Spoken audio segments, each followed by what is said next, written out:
ഏത് ഫ്രണ്ട്? മറ്റേ ഇഫ. ഇഫേ? ഇഫ ഇഫ എന്നോട് പറയാണ്. ഇഫ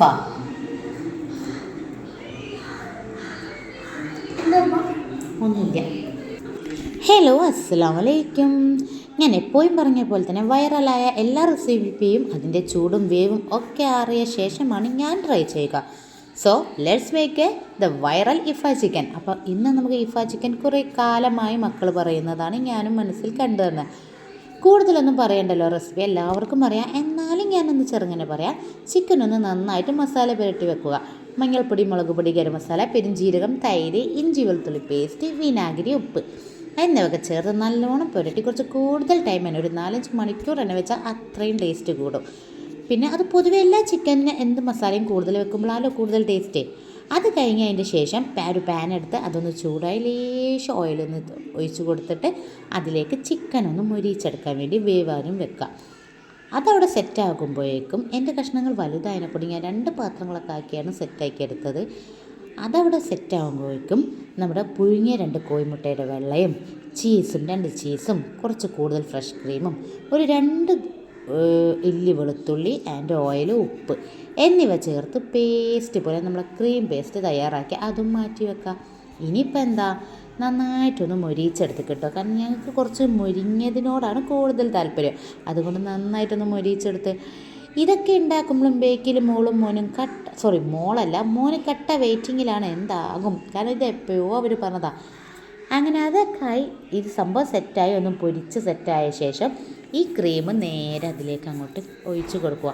അപ്പോഴേക്കും ഞാൻ വെച്ച പാത്രം ഒന്ന് മാറിപ്പോയി, കാരണം അതിലേക്ക് ഇത് സെറ്റാവില്ല എന്ന് മനസ്സിലായി. ഞാൻ പാത്രമൊക്കെ ഒന്ന് മാറ്റി കേട്ടോ. അത് കഴിഞ്ഞിട്ട് ഈ ക്രീം നന്നായിട്ട് ഒഴിച്ച് എല്ലാ ഭാഗത്തും ആക്കി കൊടുത്ത് ഒരു 5 മിനിറ്റ് ഒന്ന് സ്ലോ ആക്കിയിട്ട് ഒന്നും കൂടി കുക്ക് ചെയ്തെടുക്കുക. സത്യം പറയാലോ, ഇത് ചൂടോടെ കഴിക്കാൻ നല്ല ടേസ്റ്റ് ഉണ്ട്. ചൂടാറിയതിന് ശേഷം ക്രീം ഡ്രൈ ആയി പോയിട്ട് അതൊരു ഒരു ചൂടോടെ കഴിച്ച ടേസ്റ്റിനും വളരെ കുറവാണ് ചൂടാറിയ ശേഷം. ഇത് പറയാൻ കാരണം ഞങ്ങൾ ചൂടോടാണ് കഴിച്ചത്, പക്ഷേ സിയാദുക്കാക്ക് ചൂടാറിയതിന് ശേഷമാണ് കഴിച്ചത്. അപ്പോൾ അതിൻ്റേതായ പ്രത്യേകത ഇതിന് നന്നായിട്ടുണ്ടായിരുന്നു കേട്ടോ.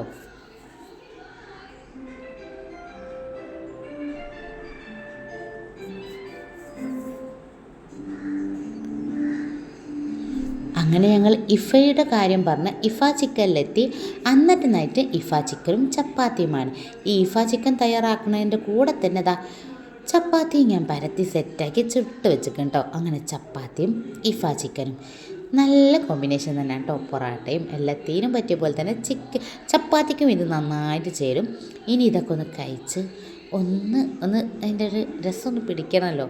ഇപ്പോഴും ഞാൻ പറയാം കേട്ടോ, ഇത് ചൂടോടെ കഴിക്കാനാണ് ഇപ്പോഴും എനിക്കിഷ്ടപ്പെട്ടത്. എനിക്ക് നല്ല ഇവിടെ കഴിച്ചവർക്കൊക്കെ ചൂടോടെ കഴിക്കാനാണ് ഇഷ്ടം. ചൂടാറിയിട്ട് ക്രീം നന്നായിട്ട് ഡ്രൈ ആയി പോയിട്ട് അത് അത്ര അങ്ങോട്ട് ടേസ്റ്റായിട്ട് തോന്നിയില്ല. എന്തായാലും ഇഫ ചിക്കൻ പൊളിയാണ് കേട്ടോ. അങ്ങനെ വീഡിയോ ഇഷ്ടപ്പെട്ടാൽ എല്ലാവരും സപ്പോർട്ട് ചെയ്യുക, ഒന്ന് സബ്സ്ക്രൈബ് ചെയ്യുക, ലൈക്കും ചെയ്യട്ടോ. പിന്നെ എല്ലാവരും വീഡിയോ ഒന്നും കൂടി കാണണേ, എല്ലാ വീഡിയോസും കാണണം. അപ്പോൾ അടുത്ത വീഡിയോയുമായി വരാം. Tata bye bye, see U.